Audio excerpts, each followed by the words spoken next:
What is up, you guys? The King1337 coming at you with a video review today of the PlayStation Gold headset.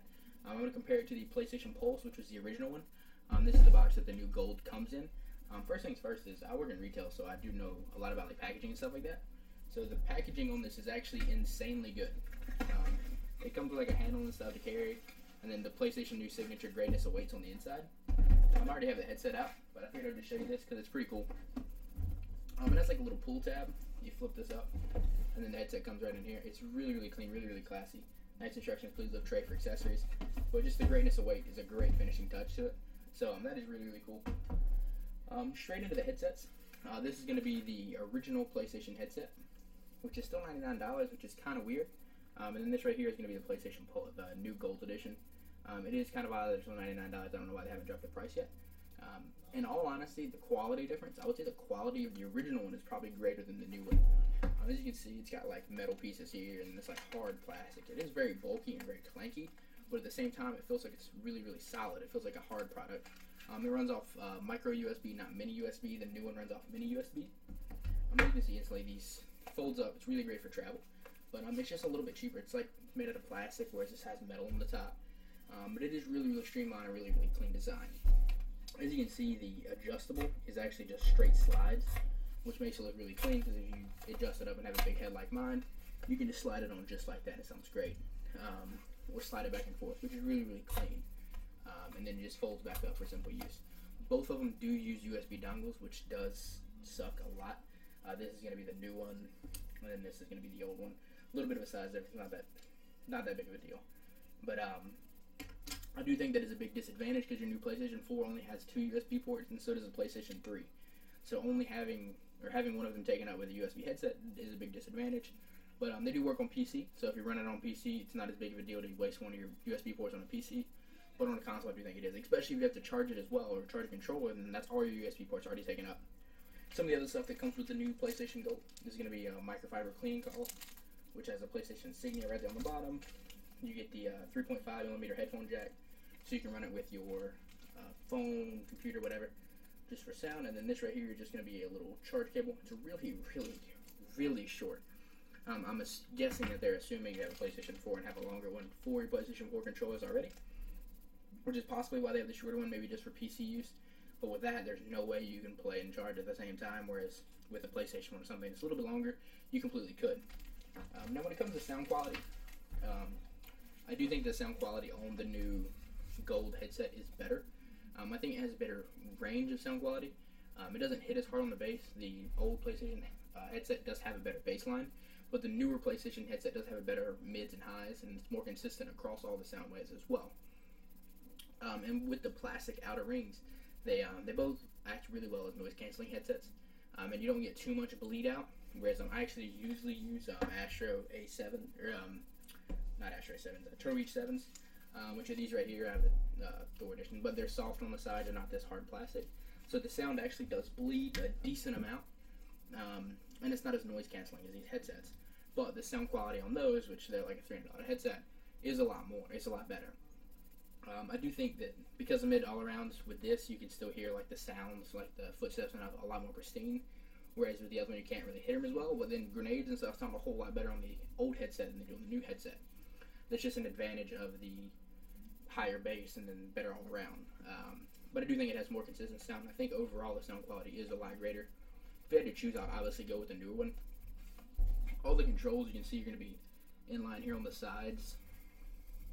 It's going to have your sound, your mute, your volume, your game versus chat, and then you're going to have on the bottom your charger, your auxiliary cable, and then the new sound controller, which I think is one of the biggest advantages. There's a PlayStation app which you can actually control all the sounds with, and that allows you to set up your own sound profile. So if you like more bass, you can change it. I did do all the tests on the standard default setting. I didn't want to change it to my perfect level or whatever because the other one you can't. I think that's a disadvantage of the other one. But at the same time, I don't know that every person is going to go through and manually change all the settings. Supposedly, games are going to have their own personal profile set up, and if you go to that secondary mode, it will allow that game to already have its personal profile set up for sound, and which is really, really cool, and that is going to be moving forward, but currently there's nothing out like that on the PlayStation 4 yet. I'm not sure when the first game is coming out that will have that. I haven't seen any details on that. If I find anything out, I'll definitely link in the description below as well. And then this right here, I'm gonna link in a sound test. So camera's gonna go away. And then this right here is gonna be sound test. I'm gonna have me and 2 other people testing it so you can hear the different quality of voices. And there's gonna be 3 straight sound tests in a row. You can tell the difference in the quality of the mic, just the comparison of these 2. I don't have my my other headset in this. It's just those 2. So just check that out, and then the end of it will be right after that. This is mic test 1 for the original PlayStation headset. This is mic test 2 for the original PlayStation headset. This is mic test 3 for the original PlayStation headset. This is mic test 1 for the gold PlayStation headset. This is mic test 2 for the gold PlayStation headset. This is mic test 3 for the gold PlayStation headset. So as you can see from the sound test, I do believe that the old one does sound a little bit better, but it does also have the retractable mic, which you can extend and retract as you please, whereas the new one does not. The mic is actually going to be somewhere in here.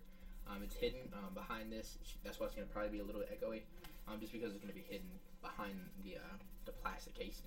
I believe that makes the echo, but I do think it has a little bit less of a sound quality. But both of these mics, no offense, they don't have great sound quality, but for the price, they do.